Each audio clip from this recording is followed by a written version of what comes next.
What up everyone, it's your man XMan87 here, bringing you another news video. And what I have for you today is we are going to go over some of the con exclusives Hasbro has revealed this week and share our thoughts about it. But before we get into everything, if you could please leave a thumbs up, like rating on the video, it'll help show your support for my channel and I greatly appreciate it. Now with that said, let's talk about it. Yeah, so as you see in the title of my video, what the hell is Hasbro smoking? I want what they are smoking. So they just revealed the Marvel Legends 2-pack of a 6-armed Spider-Man versus Morbius. And these are figures that are basically the same as before with just one minor update. So they decided to re-release the same Morbius from that 2016 Absorbing Man Build-A-Figure wave. And yeah, that's all this is. It's a re-release. There is no update whatsoever to this figure. They gave him the same exact Bucky Cap mold. I mean, we should be freaking done with this. This is 11 years old, this damn Buck. And no extra hands and the same damn cape accessory, not even a new head sculpt or an alternate head for that matter. It's just the same plain old Morbius from that time. I'm just like, oh man, I am shaking my head so hard from this because this is just unacceptable, man. We should not have the Bucky Cap mold. And then another outdated mold with that 2014 Amazing Spider-Man body that they used for the 6-armed Spider-Man back in the 2019 Kingpin Build-A-Figure wave, I believe. Holy crap, man. All they did was add a diaphragm joint to this. And I think if you go back and watch my review, I think I dubbed that as the worst Marvel Legends Spider-Man figure ever made, because it's just that, man. It's nothing. This is horrible. Like, all they did was just retool the torso. Everything else, they didn't even bother updating it to, you know, have pinless arms and legs. And 6-armed Spider-Man is like very beloved, you know, in my heart. He's just a beloved look of that character. I love that story arc. You know, I just love that look of the character, and I wanted him to be done right, you know. I wanted them to do him justice the next time around, and nope, you know, same lazy route again. And those pins look absolutely terrible. They didn't even bother to paint the cobwebbing again, and I believe that head sculpt is the same as before too. I don't think it's new. He just comes with a pair of fists and thwips, nothing for his flesh-toned arms. There's just nothing to show for this set at $50. I mean, come on. Is a diaphragm joint worth $50 to you? Because that's basically what we're looking at for figures that used to be $20 each. And if they're pushing this for the new collectors jumping into the line, well, I'm sorry, new collectors, you weren't really missing out on much from the first releases. They're just giving us shit that we already have and just marking it at a higher price point. Think about it, man. 2 outdated molds for $50 in a 2-pack, man. I'm sorry. I don't care who says the Bucky Cap mold fits Morbius here. It's an 11-year-old mold. Just stop defending it. Stop. You're not doing the community any favors defending this mold. So if you're defending this mold, man, you're just getting blocked. I'm sorry. But this ain't it. I can't forgive this 2-pack. I think the only way I would have forgiven it if they released it as part of their animated series VHS line and put in an animated series Morbius, which I've said in the past I wanted before. I think I even mentioned that in that Venom Pool Build-A-Figure wave. I believe that's when we got the Midnight Suns version of Morbius.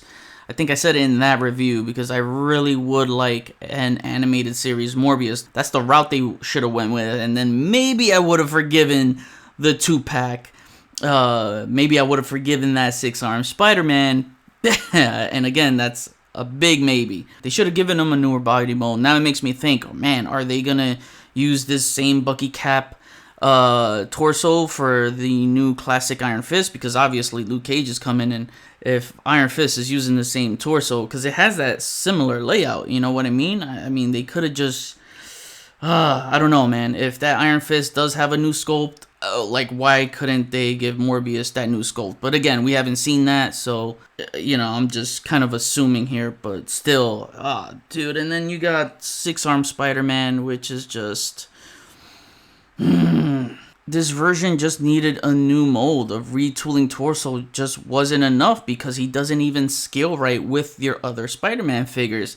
You put him next to the Pizza Spider-Man, which is, you know, a small build for Spider-Man compared to Renew Your Vows and some of the other Spider-Man bucks that they put Spidey on. He just doesn't scale well. He's just way too small. He's shorter than any of the other Marvel Legends Spider-Man figures out there. Yeah, this 2-pack gets a 0 out of 10 on reveal rating. Total caca. This Spider-Man and Morbius 2-pack will be available for pre-order next week, July 18th, exclusively at Walmart as part of the Collector Con, and will retail for $49.99, slated for a fall 2023 release. So it's going up on the same day that the Bucky Barnes Captain America and Joe Fixit comic version is going up. They're all going to be a shared Walmart Collector Con, whatever you want to call it, exclusive. They still haven't revealed the San Diego Comic-Con exclusive for Marvel Legends.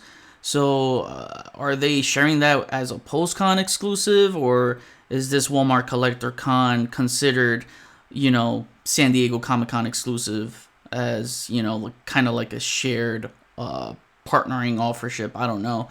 I think it's a separate thing, but usually San Diego Comic-Con and post-con exclusives are the ones that are usually shared. Speaking of post-con, we get a post-con reveal of the Star Wars Black Series, and it is the Star Wars The Force Unleashed, Star Killer, and Stormtroopers 3-pack. Now, I normally don't cover Star Wars Black Series on my channel, but you guys know I'm a big video game head, and Star Wars The Force Unleashed is one of my all-time favorite Star Wars video games of all time, and Star Killer is one of my favorite Star Wars characters of all time. I've been dying for him to come to the Black Series line, and here we finally have it. And from a first glance, it looks awesome, right? The box art is awesome. Star Killer looks awesome. He's got a tall, lanky build. He's got Sam Witwer's likeness from the video game, which is awesome. And then, like, the best thing for me is the accessories, man. He's just loaded, and this is something I've always wanted in the Black Series line, is Force users having alternate hands, giving them like force pushing hands and all those kind of force using gestures. And man, everything I ever wanted in one is all here. You got the lightning effects for his hands, and there's like 7 hands in total. That is freaking awesome. You get lightsabers with lightsaber swooshing effects. It's just this is awesome. And then you get that ground impact base. That's just even better. But then I saw the price and it's $110, and I was like, what? Man, I got so hyped until I saw the price, because I was like, man, this is an instant cop. I saw that price, I was like, wait, whoa, hold up, man, because that is very pricey for a 3-pack. Because when you look at the Stormtroopers, they're $25 each, so take $50 away from the $110 and you're left with a $60 figure. I don't know what Hasbro's thinking, but are they thinking that just because they add a shit ton of accessories that they can compete with import pricing? Because they're flirting with import pricing right there at the $60 range for this one figure. You know, not when you're adding single joints to these figures. You cannot compete with the import pricing. I don't care how many accessories you add. And that's one of the reasons why I stopped collecting Star Wars Black Series. I got rid of that collection because, to me, in my opinion, that was the worst Hasbro line. I mean, you got, what, 2 failed HasLabs. All their Force users never had alternate hands. Maybe one figure did. And the line has been around since 2013, 10 years. And the only figures that had alternate hands weren't even like Force users. It was like Han Solo and, I don't know, some other characters. Probably 3 or 4 figures had alternate hands out of the 10 years of figures that they put out. And then they went from double jointed elbows and knees to single jointed elbows and knees. Like, come on, man.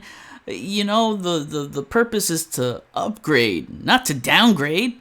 So yeah, this really sucks. I'm gonna have to pass on this and maybe wait for a solo release for Star Killer. He may not come with all the bells and whistles for the accessories, but you know, I just want the character on my video game display shelf. And maybe this 3-pack will go on clearance on Pulse one day, and if the price is convincing enough, then I'll grab it. But yeah, multiple alternate hands, alternate heads, and lightsaber effects is something they should have been doing early on in the line. Again, don't know when this will be available or the release date. Actually, scratch that. The availability will be fall 2023. I just don't know the exact date of when it will go up for pre-order. But most likely, it's whenever they announce the post-con date. That's usually when they go up for sale. So, stay tuned. Moving over to G.I. Joe, we get the San Diego Comic-Con exclusive reveal, and it is the G.I. Joe Classified Series Chuckles figure. And he comes with a special packaging. I like how they teased the Baroness and Crimson Twins 3-pack that's supposedly rumored to be the post-con exclusive. So, get your Crimson Army ready. As you can see, Baroness and the twins on the bottom right corner of the screen on that packaging. The good thing about this figure is that he has alternate hands. I know it's just fists and shooting hands, but, that's my biggest gripe with G.I. Joe Classified Series is the lack of alternate hands, so it's good to see it. He comes with a lot of accessories here, an alternate head. The heads just... I think they look goofy, I would probably display them with the battle damage head. It's supposed to pay a homage to one of the IDW comic covers. But Chuckles is my least favorite G.I. Joe character. I do not like this character at all. I'm sorry, I cannot take, a military guy in a Hawaiian shirt seriously. I just can't.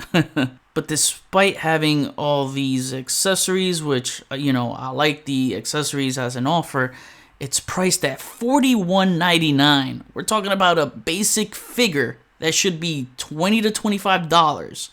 All right, let's just, say 25 because that's their norm pricing for the standard single release figures. Dude, this is a $25 figure, man. $42? Hell no, man. Just hell no. I don't even like Chuckles enough to even want to pay that price. I want to complete my G.I. Joe team. Eventually I want to get him to complete my G.I. Joe team because I want every member. But I think this is just another item that's going to go on clearance on Pulse. And hey, I'll grab it when he's on clearance. I'm not rushing that. And if they come out with a single release without all these extra accessories and he's just $25, okay, fine.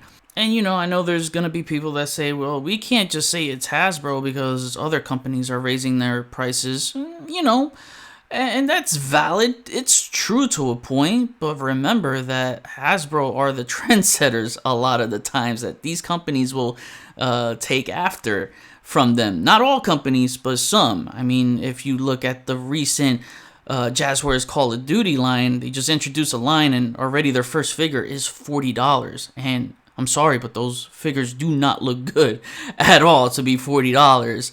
And then even going on to Jazzwares AEW line, their recent Sting exclusive with the coffin is $40. So that's, single figures are being priced at $40. So yeah, while some other companies are raising prices, remember folks, you can thank Hasbro for setting that trend and making some of these other companies punish consumers and giving us less for more money.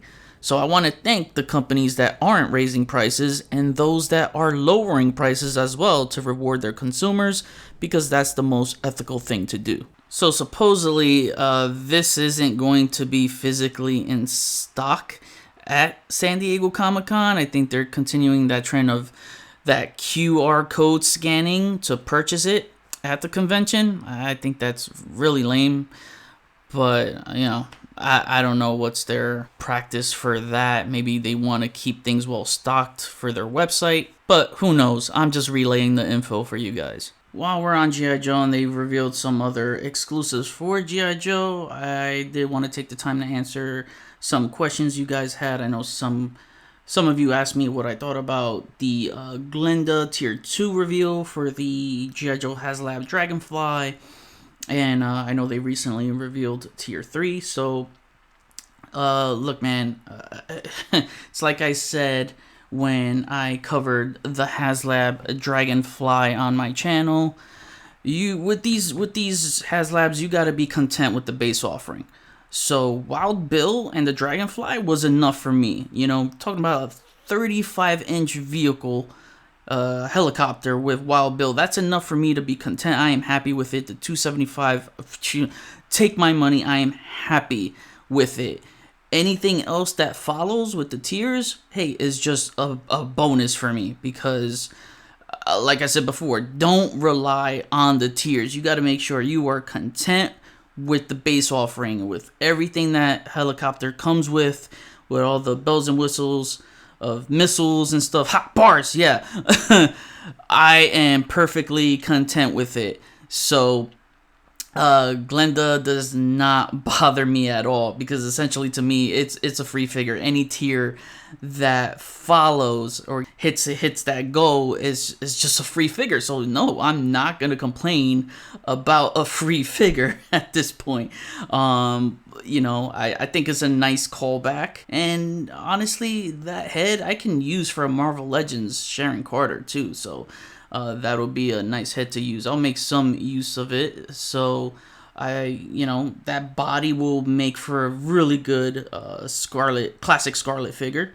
And I like paratroopers. I see some G.I. Joe fans just losing their freaking minds over this Glenda figure. Like, some were saying, like, it's woke. It's woke to add a female figure?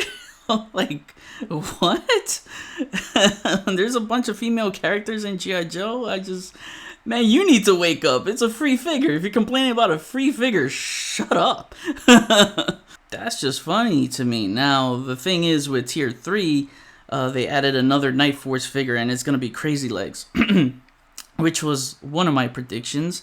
And the thing is, we already got a Night Force for Tier 1 in Ripcord, so I think 2 Night Force characters, or, you know, 2 characters in a Night Force outfit is just overkill for a HasLab, because not everyone is going to build a Night Force team, and then those that can't afford the HasLab that want to build their Night Force team, you kind of screwed them over, so that kind of sucks. I thought it was going to be General Hawk, like another version, because I know they announced him for the main line already, but just like another version, same what they did with Cobra Commander, giving him another version, but it's not, and I think that was a last minute decision. There could have been a swap, because why did we get digital renders for Ripcord and Glenda, but not Crazy Legs? So that does make me wonder if there was like a last minute swap. And this is what I'm talking about with every HasLab reveal, that they should just reveal everything up front, because when they keep things hidden like this, it just looks sketchy as hell.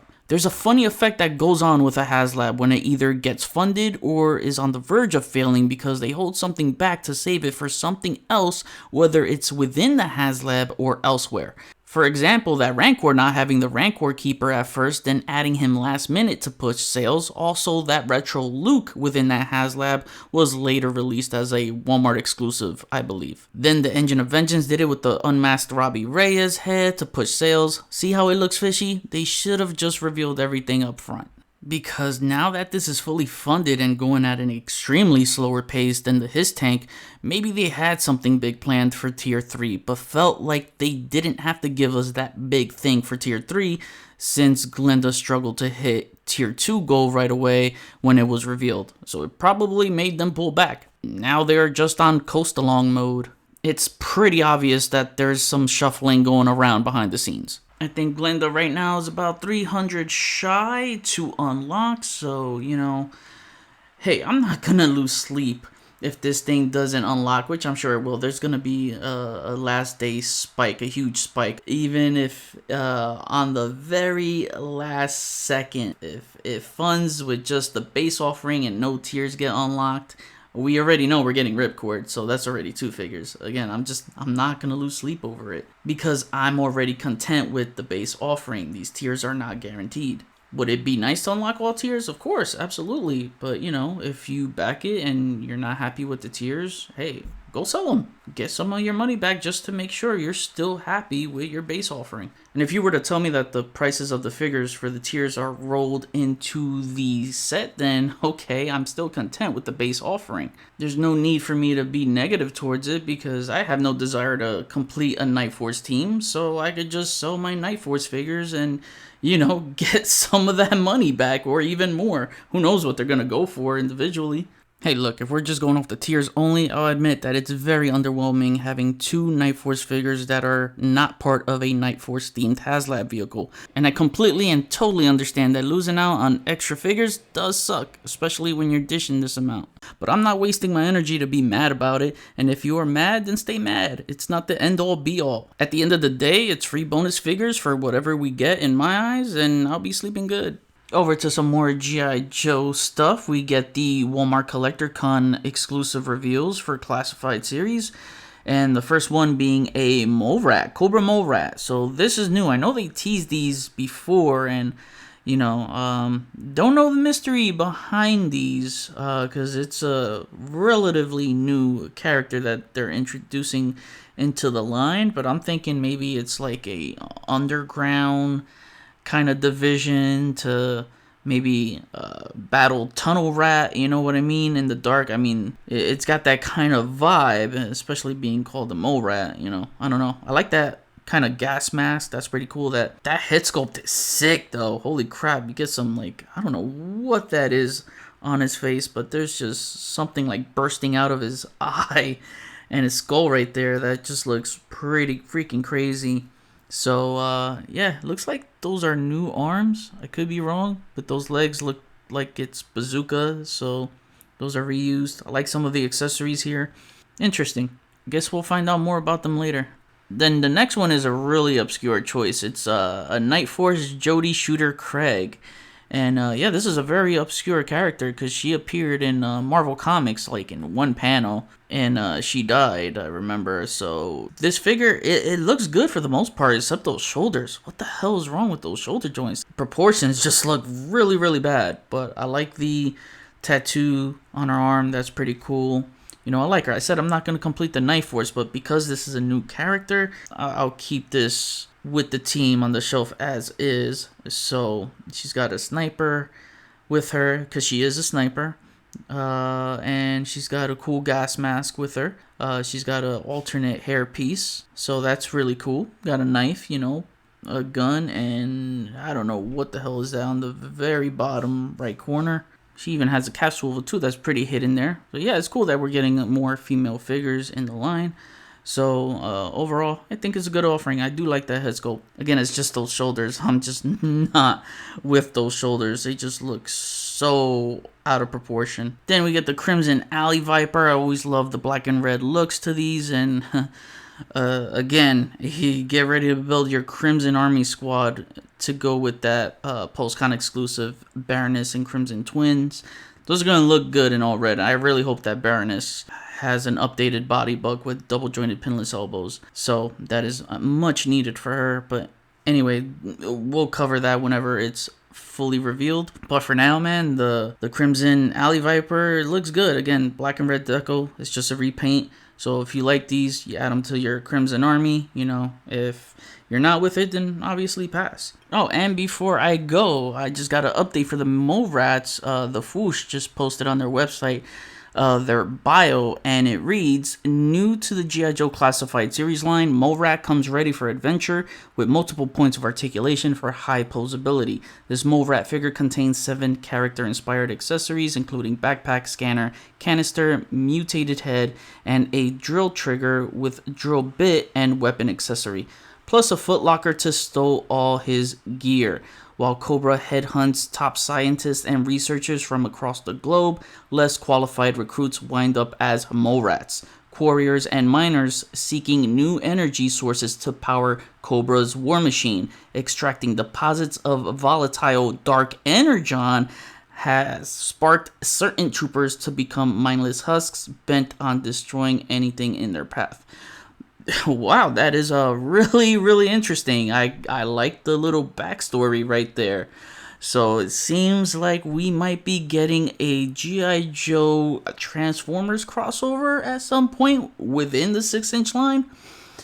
Oh man, that's going to be interesting. Imagine a 6-inch scale Megatron or Optimus Prime, to stand in with your 6-inch classified figures. Oh man, that'll be freaking huge. You could actually put a 6-inch figure inside a Megatron tank or, Optimus Prime in their vehicle modes. Oh man, that would be one crazy feat. And you know what? I'm not surprised. If you saw the ending to the Transformers Rise of the Beasts, I can see why they would start, delving into the crossover. So, anyways, that's all I have for you guys today. Let me know what you think of these Hasbro Con exclusive reveals. Are you copying all of them, passing on all of them, or, passing on some or copying some? Just let me know what you are down for with any of these reveals. And also let me know what you agree with me on or what you respectfully disagree with me. Just keep it civil in the comments. So sound off below. Let me know. We'll chat about it. Thanks for watching another news video. Please follow me on Instagram at xman87. Hit the notification bell so you always know when my latest videos are up. Share and subscribe if you're new. See you on the next video. Peace, peace.